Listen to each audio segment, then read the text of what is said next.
I do slurp when I have tea. My daughter tells me that all the time. It annoys her, but I enjoy slurping. I hope you're enjoying yourself. It's been 10 or 11 weeks now that we've been hanging out together with this unit. You guys have worked very hard. You know, it's good to occasionally get outside and just smell the roses, smell the flowers. Make sure that you are not going completely crazy with the stress of day-to-day life that we all put ourselves through. And you guys, with all of your additional duties, studying part-time like this online can be very stressful. I know, because I'm doing it myself. I'm also teaching it. What are we called? Learning advisor. I'm a learning advisor, and I know how difficult it can be sometimes to just get online and make that connection, because it feels a little bit different to being in front of real people in a real classroom. Please be engaged over the next 2 weeks online. What I'd love to see from you all is a little bit more feedback on each other's work. What I don't want is for students to only hear from me, because although I've got strong opinions, it doesn't really give you a realistic experience of what your work is, how your work is going, if you're only hearing from one person.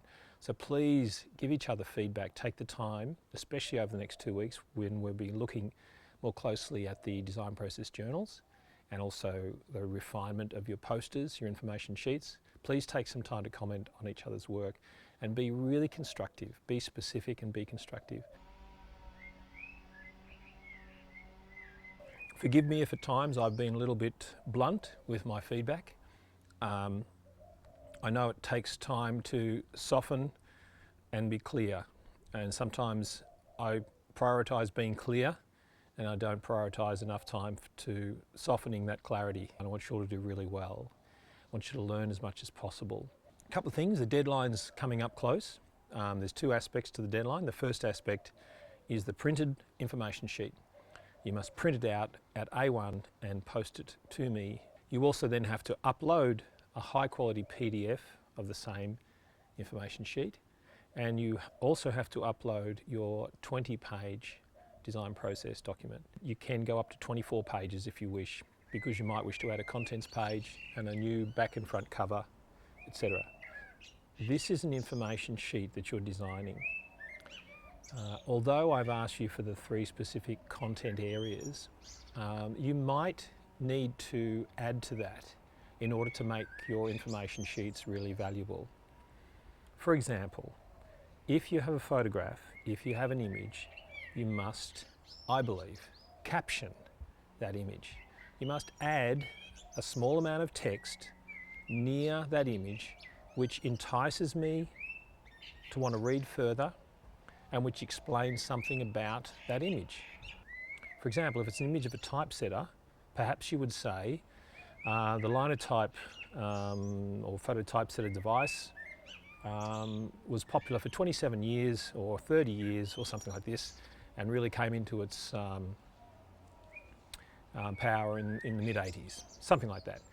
It's like a snippet from inside your body text that you're using to entice me to read on. If you think about it, when you pick up a magazine, you probably look at the photos and the headlines first or second. Then you'll probably look at a pull quote or the caption of a photograph third or fourth. So the caption is one of the first places we go to.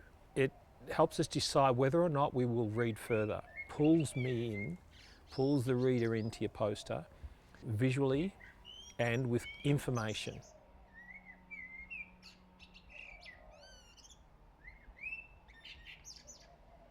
And captions are not source references or the credit for the photographer. That's something else. That's a different level on the typographic hierarchy. It's much smaller, I believe. What else? Colour, yes. Some of you, because of the era, the decade you're working in, are thinking mainly in black and white. In some cases where there's black and red and white, for example, there's a couple of students who are working in that colour palette, and it's working really well. It's working fantastically. Be careful though that if you're working with limited colour palettes, you don't end up with a drab or uninteresting poster. You've got to remember that although you're trying to replicate the era, you do not necessarily want to limit yourself graphically in terms of what's going to entice a contemporary reader. So imagine you're at the gallery now and that you've walked in. Where does the poster go? How high does your poster sit on the wall? You won't be able to test the placement of your text elements and your image elements and the logo, etc., until you do a test print. Make sure you do a test print really soon this week if you haven't done one already. Maybe do a second one if you've already done one. It's really important to check and recheck what you're doing here.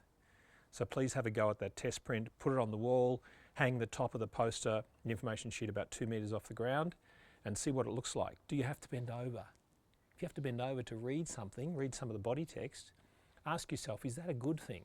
What would it be like for you to be an audience member in a public gallery to lean over to have to read something?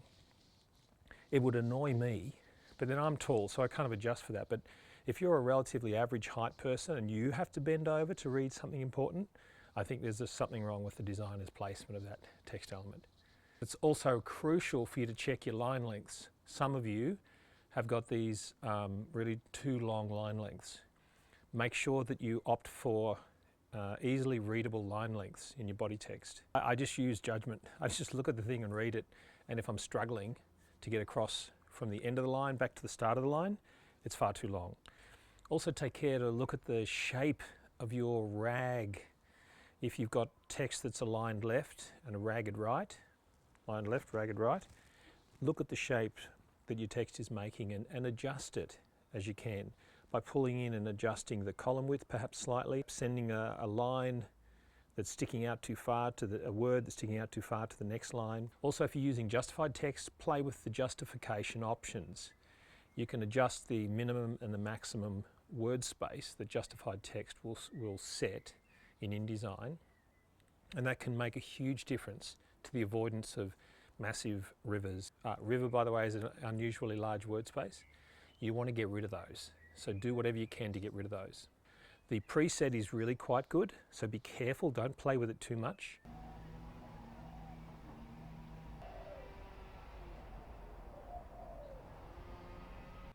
Okay, well, let's have a look at a few examples of some design process documents. This one here is from Duncan Bean, 2013. Now, as you are probably now aware, you are required to submit a 20-page design process document. That 20 pages must be 4 pages from projects 1, 2 and 3, totaling 12, and 8 pages of content from project 4, information sheet, 20th century typography. So it's a total of 20 pages of content. However, if you wish to add a new cover, perhaps a contents page, Duncan doesn't use one, but if you wish, you could add a couple of extra pages there and go up to 24-page booklet, as long as you have 20 pages of content. So what's interesting about Duncan's is his use of this diagonal graphic device. Now, ordinarily something like that's pretty risky because it can sometimes dominate the content. And I think to a degree this has actually worked out really quite well. He's managed it very well. But I don't think it's necessary. I think you want to be careful not to do too much graphically, decoratively. You want to focus on just conveying the content. But he's done it very well. It's not easy to control, excuse me, diagonal justified blocks of body text as he's done here. So let's move on now. We'll look at a couple of others. I want to show you a couple that are actually very similar to the existing template. So here's one from Isaac Hood. Now the page order is slightly out, forgive me for that, but this is an example of the double page spread. and ongoing pages. Now notice on the right, he's taken the original template for the cover and he's deleted the cover image and he's just focused on the text element, and he's rearranged it slightly. He's added, he's changed the typographic styling slightly, and he's added another element here to indicate a sort of a chapter page. But if you wish to do something like that, it's absolutely fine. He's ended up with what's obviously a pause or a new page for each project.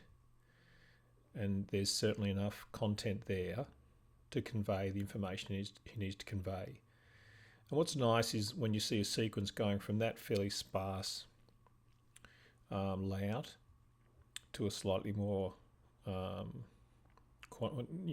layout with significant amount more content, and then more again. But he doesn't linger too long there. He then pairs back. So this is touching on what we call sequencing in multi-page design or publication design. You not only consider the layout of the page itself, the hierarchy, the flow, the balance, the clarity, the figure-ground relationships, but then you also consider the relationship of what it's like to view one spread, followed by another, followed by another, followed by another.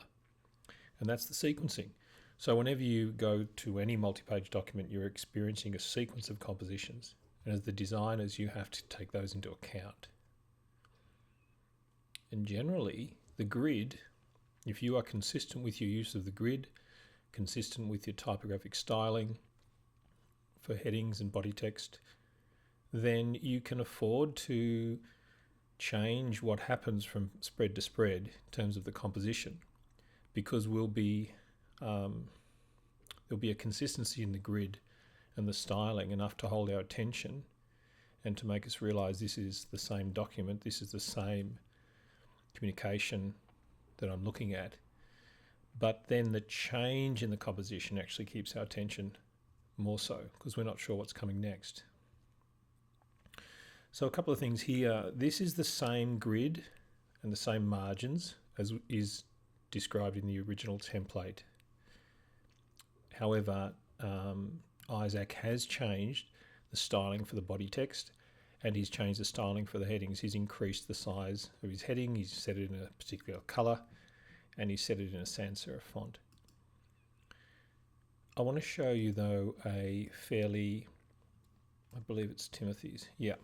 So Timothy here, that's his cover, and here's his first double page spread. And what's interesting here is he's using virtually exactly the same template. He's just placed it. He's just stitched them all together. The only difference I can see internally is that I think he's enlarged his body text point size a little bit, but he's used the same typeface. So here's an example where a student's pretty well stitched their 4 DPDs together. So you do not need to come up with anything fancy or new in terms of design for the final DPD. It just needs to function well. The template we've designed actually functions very well if you use it properly. One of the issues some of you have found is in trying to set the existing paragraph style for the, let's call it the subheadings. You're finding that it's, and I'm giving you feedback saying I can't see the heading, it's getting lost. That's because often there's been too much, not enough space given to not enough space surrounding the subheadings. Or perhaps there's been other typographic elements set really quite closely to those subheadings, and those other typographic elements have had a higher point size of perhaps text elements, and we're drawn to them. So it's confusing. So the point is you can stick with the existing template if you wish, and just adjust it as required. So this is a really solid and really nicely controlled composition and sequencing. This is a little bit busy in my opinion. A little bit, could have had some space left between each iteration there, but Also, I'm not sure of the value of showing all 8 of them. It's a little bit hard to follow. But generally speaking, I think Timothy did an excellent job on that. Timothy was around in 2013, I believe, maybe 14. Now here's another example, Sophie Wymer, and she did a really nice job as well. And she has introduced a new graphic device throughout. You can see it's this bee's kind of hexagonal, beehive kind of shape, hexagonal shape. And at first when she introduced it, I thought, oh, this is going to be too much, but actually what she did was just about right. She managed to use it, but in a way that wasn't overwhelming and didn't sort of dominate the content. And it picks up nicely when she has the opening of a new section, and you can see that it links back to the contents page where she had, you know, part 4, part 3, part 2, part 1, etc. So it's a nice, let's go back to where we were. It's the opening of part 4, project 4. It's a nice way to show something a little bit unique. It's not completely precise here and there. There's some errors with it, but I think it's a really lovely attempt. Here's her opening section, opening double page spread about the project 4. Going on to inspiration. More inspiration. And then the development of her actual poster. And of course she showed her final poster here on the first double page spread. So that's a good indication of what you might want to try. Okay, now we're going to look at something that is definitely a redesign of the design process, document, template. For all intents and purposes, when you look through this one, there's the front cover. Student's name is Yu Sun. I think 2014, maybe 2015. Very striking, graphically interesting, typographically weighted cover. Table of contents, lovely. And then look at that, there's this warm background color that Yu Sun has used throughout. And it's really appealing. It really sets a lovely tone. But wait, she doesn't use it everywhere. She breaks from it occasionally on the chapter opening pages. And then she breaks from it again here and there, which is nice. You know, it doesn't get overdone. So I'll go back to the start again. Front cover, contents, first double page spread, introducing project 1, and now these are her 5 different sort of demonstrations of what she was working on. It doesn't really make a lot of sense when you go from that spread to that spread, but it's beautifully laid out. So there's that. Here, project 2 is launched or begun. And here again is her attempt at breaking it down into 3 stages. It's a little bit confusing though, because it's not really immediately apparent what these number 1, number 2, number 3 refer to in her body text. But again, graphically very interesting, and as a wayfinding device, as a kind of a guide across the spread, she really is onto a good thing here. I think it lacked a little bit of annotation or captioning of some of these elements, but really beautifully considered, composed. And here she's got a nice indication of figure 1, figure 2, figure 3, figure 4, which relate to this little key down the bottom. A little bit lacking in text content. I don't know, this Yu Sun wasn't one of my students, so I'm not sure. Some people have a preference to show rather than describe. Perhaps that was her case. So it's an indication though for some of you who perhaps have written too much. Some of the ones that I'm showing you here today have got light low amounts of text content, and it's worth considering editing back your own text content. So this is all you, Sun. It's her final project here and her back cover. Lovely work. Now, Mr. Tyler, again, not one of my students. Front cover, straight into projects. Back then, this is I think 2013, they had a slightly different project numbering system. So the 5W relates to that.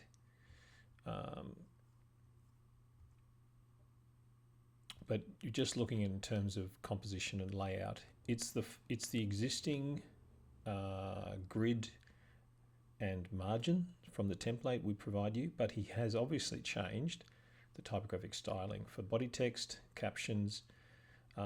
He's introduced this other larger heading type styling, and he's introduced these horizontal rules and this underline of a kind of a pull quote idea here.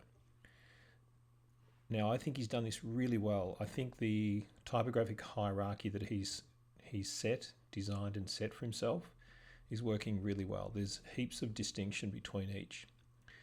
Typographic hierarchy is important to be clearly different one from another. It's very obvious that this pull quote is not body text. It's very obvious that this sort of section divider is not the main heading, and it's very obvious that this tiny little, perhaps it's a folio or page number system almost, is not body text also. So what you want to aim for if you are going to reset your paragraph styles is contrast between each typographic styling. And the consistent use is lovely. You know, you going from spread to spread, and the top left-hand corner is virtually not changing one dot. And that's providing us as viewers a stable point of view for each spread. And we love that. And yet it's also, the compositions are also varying in an interesting way. And we love that as well. We're funny. So here, you know, lovely, really nice composition. So he's using this space in the top left to give a general introductory